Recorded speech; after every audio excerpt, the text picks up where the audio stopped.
Everyone, welcome back to my YouTube channel. आज हम करेंगे ऑब्जेक्टिव ऑफ अकाउंटिंग, जो कि हमारा लेक्चर नंबर 4 है। इससे पहले की वीडियो में हम 3 टॉपिक कर चुके हैं। मैं आपको बताना चाहूँगा कि हम कौन-कौन से टॉपिक कर चुके हैं इससे पहले की वीडियो में। सबसे पहले हम मीनिंग ऑफ अकाउंटिंग लेक्चर 1 में हमने करा था।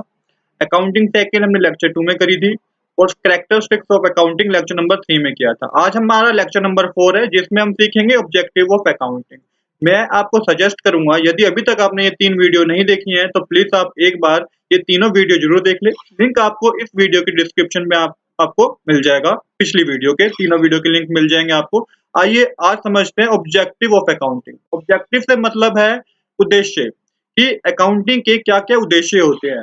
पहला जो पॉइंट है वो है to keep systematic record of business transaction. दूसरा जो है to calculate profit and loss. तीसरा जो पॉइंट है to know the exact reason leading to profit and loss. Fourth point है to ascertain the financial position of the business. Fifth point है to ascertain the progress of business from year to year.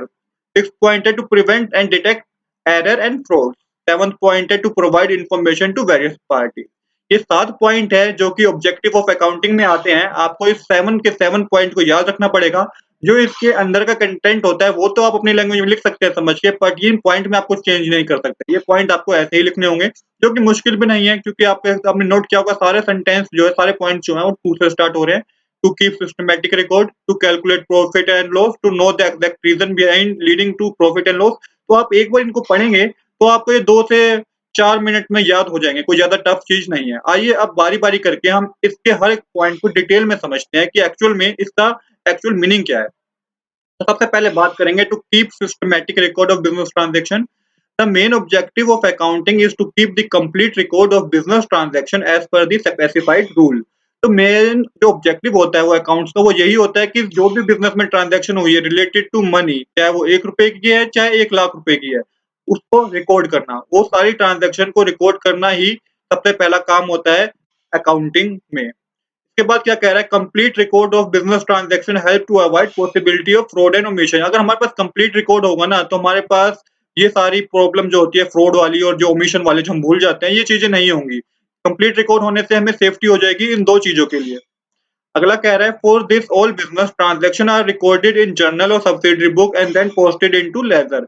इस सब transaction के लिए, business transaction के लिए क्या करते हैं, हम सबसे पहले जर्नल में डालते हैं एंट्री को या सब्सिडरी बुक में डालते हैं, उसके बाद लेजर में डालते हैं। तो इससे क्या होता है, एक सिस्टमैटिक रिकॉर्ड बना हमारे पास कि हमें जोन सी चीज पूछी गई। कई बार क्या होता है, गवर्नमेंट कई तरह की क्वेश्चन कर देती है या कुछ स्टेटमेंट्स मांग लेती है, तो हमारे पास रिकॉर्ड होता है तो हमें वो देने में कोई प्रॉब्लम नहीं होती। अगर हमारे पास वो रिकॉर्ड ही नहीं है तो ये प्रॉब्लम वाली बात हो जाती है। तो आई होप कि आपको पहला पॉइंट समझ में आया होगा कि पहले पॉइंट में एक्चुअली हमें क्या लिखना है। आप ये भी लिख सकते हैं, नहीं तो आप अपनी लैंग्वेज में भी लिख सकते हैं, उसमें कोई गलती नहीं होगी। आइए अब करते हैं अपना सेकंड पॉइंट, जो कि कह रहा है to calculate profit and loss. अब अकाउंटिंग का एक और मेन जो ऑब्जेक्टिव होता है वो ये होता है कि कैलकुलेट करना प्रॉफिट एंड लॉस को, कि कितना प्रॉफिट हुआ है या कितना लॉस हुआ है एक पर्टिकुलर बिजनेस को।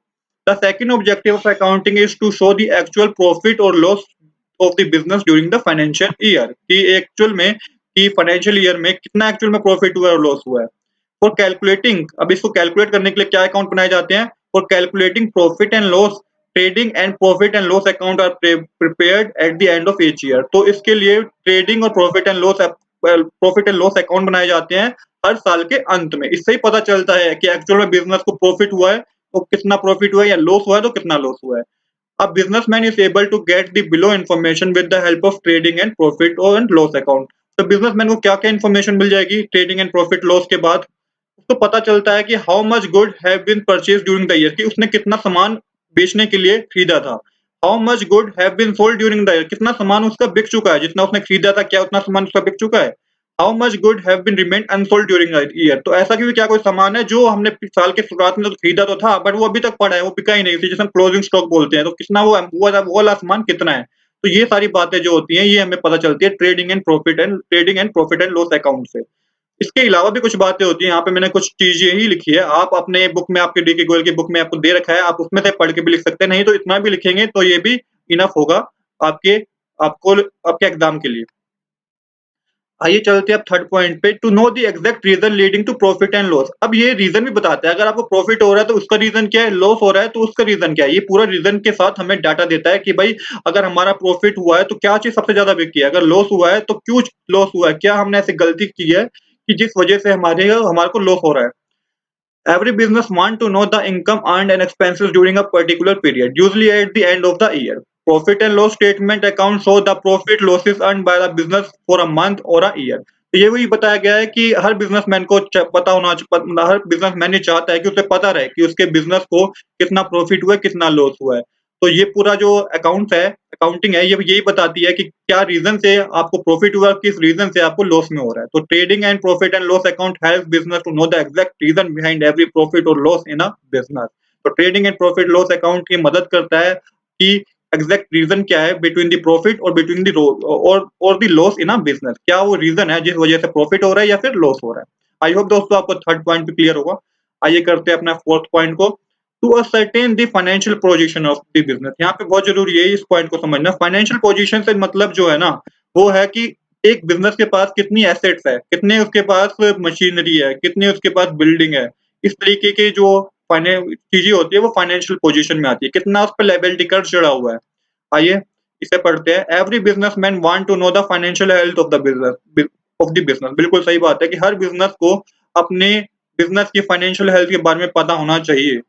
For this for this purpose, after preparing the profit and loss account, a statement called balance sheet has been prepared. अब क्या होता है कि भाई ट्रेडिंग अकाउंट और प्रॉफिट एंड लॉस अकाउंट से तो हमें पता चल गया कि कितना प्रॉफिट हुआ है, कितना लॉस हुआ है। बट एक फाइनेंशियल पोजीशन जो पता करनी है हमें कि कितना एसेट है, कितना लायबिलिटी है, इसके लिए हमें क्या बनाना पड़ता है, इसके लिए हमें बैलेंस शीट बनानी पड़ती है। ये भी साल के एंड में बनाई जाती है, इसको बोलते हैं बैलेंस शीट। बैलेंस शीट से हमें क्या-क्या चीजें पता चलेगी बिजनेसमैन को, ये देखते हैं। A businessman would a businessman would the following thing by looking at the balance sheet. इतनी चीजें को वो जान सकता है बैलेंस शीट को देख के। How much fixed asset does the business है, कितना फिक्स्ड एसेट है उस बिजनेस के पास। क्लोजिंग स्टॉक अभी कितना बचा हुआ है, कितना पैसा उसको डेटर से अभी आया नहीं, कितना पैसा उसको क्रेडिटर को देना है। डेटर क्या होते हैं, डेटर वो लोग होते हैं जिन्होंने हमसे उधार पे माल ले तो लिया, मतलब कि सामान ले तो लिया, बट वो सामान उन्होंने गुड्स एंड सर्विस जो ली है उसके पैसे अभी तक नहीं दिए, वो होते हैं डेटर। क्रेडिटर वो होते हैं जिन्होंने जिनसे हमने उधार पे लिया है, क्योंकि फॉर एग्जांपल कभी बिजनेस ने भी किसी से उधार पे लिया होगा तो हमें उनको कितना पे करना है। तो इन सब चीजों का जो लेखा जोखा होता है वो हमें बैलेंस शीट से पता चलता है। इसलिए ये हमें to ascertain the financial position of business भी बताती है। आई होप दोस्तों आपको ये भी समझ में आया होगा। अगला पॉइंट जो है वो है to ascertain the progress of business from year to year. To ascertain the progress मतलब ये हमें कंपैरिजन भी इजीली बता देगा कि पिछले साल हमें इतना प्रॉफिट हुआ, इस साल हमें इतना प्रॉफिट हुआ। तो इस इसके लिए भी इसको भी अकाउंटिंग का एक ऑब्जेक्टिव ही माना जाता है। Since there is a record of everything in the accounts and various type of account are made, trading and profit loss account etcetera, it is called it become easy to track the progress of business from year to year. तो ये easy हो जाता है कि किसी भी business के लिए ट्रैक करना, क्योंकि हमारे पास वो डाटा है, हमने पिछले साल का प्रॉफिट निकाला था, लॉस निकाला था, इस साल का प्रॉफिट एंड लॉस निकाला है, तो पूरा डाटा है तो इजीली कंपेयर कर देंगे। भाई पिछले साल इतना प्रॉफिट हुआ था, इस साल इतना प्रॉफिट हुआ, डिफरेंस इतने का है, तो उसमें कोई प्रॉब्लम नहीं होती है। पर ये एक मेन ऑब्जेक्टिव है अकाउंटिंग का। सिक्स पॉइंट है to prevent and detect error and frauds. ये भी इसमें भी सेम वही बात है। Proper record of every transaction in accounting help to prevent error and fraud in a business. अगर प्रॉपर रिकॉर्ड है हुआ तो हमें इजिली पता चल जाएगा कि कहाँ पे क्या गलती है, हम इजिली उस चीज को पकड़ पाएंगे। When we have complete detail, we can easily check what went wrong in a business and how to solve that problem. ये हमें बता देता है प्रॉपर रिकॉर्ड से कि किस तरीके से हमें उस प्रॉब्लम को सोल्व करना है। To provide information to various parties. अब एंड में जो लास्ट पॉइंट है इसका, अब हमारे पास पूरा डाटा है तो हमें उसे कम्युनिकेट भी करना होगा। आपने देखा होगा कि बड़ी-बड़ी कंपनियां जो होती हैं वो लास्ट में अपना पूरा बताती हैं कि उनको कितना क्वार्टर में प्रॉफिट हुआ है, कितना लॉस हुआ है, पूरा वो अपने एक डिटेल के साथ आती है। तो हमें कम्युनिकेट करना भी बहुत ज़रूरी है, तभी तो लोग उसमें इंटरेस्टेड होंगे। तो another main objective of accounting is communicate the accounting information to the various interested parties like owner, investor, creditor, bank, employee and many more like that. तो हाई तो ये जो था ये आखिरी पॉइंट था स्टूडेंट्स, जो टू जिसमें लिखा था to provide information to various party. ये 7 पॉइंट ही हमें लिख के आने हैं अपने ऑब्जेक्टिव ऑफ अकाउंटिंग में। आई होप दोस्तों you like this video. If you like this video, please subscribe this channel. Thanks for watching.